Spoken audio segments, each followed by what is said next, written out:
မင်္ဂလာပါရှင်မိုးကာလရေရင်များတဘာဝဘေးရန်တရေကြိုတင်ကာကွယ်ရေးနှင့်လုံခြုံရေးအတွက်ရေလန်းသတိပေးနှိုးဆော်ချက်အွန်လိုင်းအသိပညာပေးတော်ရှိုးအစီအစဉ်ကိုပြန်ကြားရေးနှင့်ပြည်သူ့ဆက်ဆံရေးဦးစီးဌာနမှဦးဆွဲစောထက်နှင့်ဦးထက်ဖုံးနိုင်တို့ကဆောင်ရွက်သွားမှာပဲဖြစ်ပါတယ်ရှင်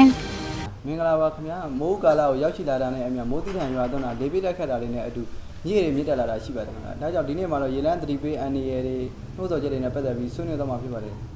ခင်ဗျာမိုးရဒီကာလမှာရေရင်မောင်းနေအနေနဲ့ရေလန်းအန်ဒီရနဲ့ပတ်သက်ပြီးတော့ဘာတွေကိုအဓိကထားပြီးသတိရှိရမလဲဆိုတာပြောပြပေးပါအောင်ခင်ဗျာဟုတ်ကဲ့ပါခင်ဗျမိုးကာလမှာရေကြီးပြီးရေစစ်တန်းတဲ့အပေါ်မူတည်ပြီးတော့ရေရင်တွေအန်ဒီရကင်းစွာခုံမုန်းနိုင်ဖို့အတွက်ရေလန်းညွန်အမှတ်သားတွေကိုပြသထားလေးရှိရပါတယ်ခင်ဗျဒါပေမဲ့ဗျာရာသီဥတုတန်းကြောင့်ဒီရေလန်းညွန်အမှတ်သားတွေကတစ်ခါတရံပျက်စီးပြောင်းဆုတ်နေနိုင်တာမျိုးတွေရှိပါတယ်ဒါကြောင့်မလို့အထူးဂရုစိုက်ပြီးတော့မောင်းနေဖို့လိုပါတယ်ခင်ဗျရေများတဲ့ကာလတွေမှာကျတော့ရေလန်းချောင်းတွေအတွင်းမှာရှိတဲ့ရေစီးတန်တာနဲ့ဝဲလဲတာတွေဖြစ်နိုင်တဲ့အပြင်ရေပြင်ကျဲလာတာကြောင့်မလို့ရေအောက်မှာတောင်တွေကြောက်စွန်းတွေရေမြုပ်ပြီးတော့ရေချောက်ပေါ်ဂိတ်တွေ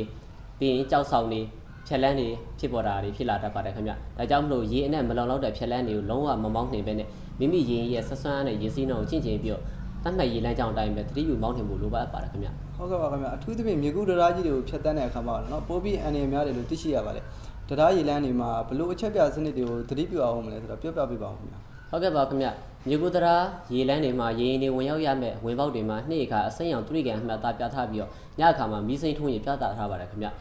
ရေရင်တွေဝင်ရောက်ဖြတ်တန်းခြင်းမပြုရမဲ့ရေလန်းတွေမှာတော့နှိအခါမှာအနေရောင်ကြက်ချေကအမှတ်သားပြသထားပြီးတော့ညအခါမှာမီးနေထုံးရင်ပြသထားတာကိုတေချာခရူးဆိုင်ပြီးတော့မောင်းရပါမယ်ခင်ဗျနောက်တစ်ခုကကြတော့ရေများတဲ့ကာလမှာတရားရဲ့ရေလေတိုင်းအုပ်ခုံတွေကရေမြုပ်နေတတ်ပြီးတော့တရားတိုင်တွေကြားမှာရေစီးအလွန်တန်တာတွေဖြစ်တတ်ပါတယ်ခင်ဗျဒါကြောင့်မလို့တရားရေလန်းကိုဖြတ်တန်းတဲ့အခါမှာဆက်နဲ့တက်မစနစ်တွေကိုကြိုတင်စစ်ဆေးပြီးတော့လုံလောက်တဲ့အကွာအဝေးကနေချင်းကပ်ပြီးတော့ဗောနော်ရေလန်းချောင်းကိုမှန်မှန်ဖြည်းဖြည်းမှန်မှန်နဲ့ဒီအရှင်ကိုတေချာစစ်ဆေးပြီးတော့ဖြတ်တန်းပါမယ်ခင်ဗျ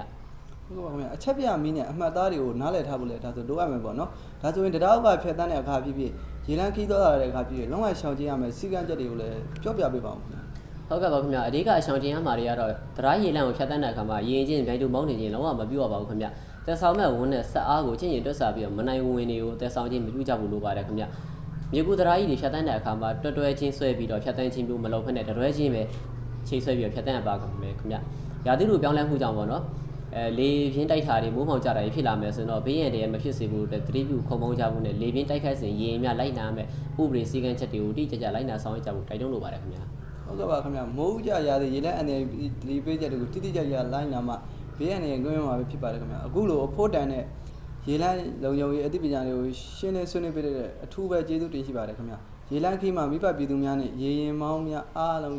ဘေးရန်တွေကင်းရှင်းကြပါစေခင်ဗျ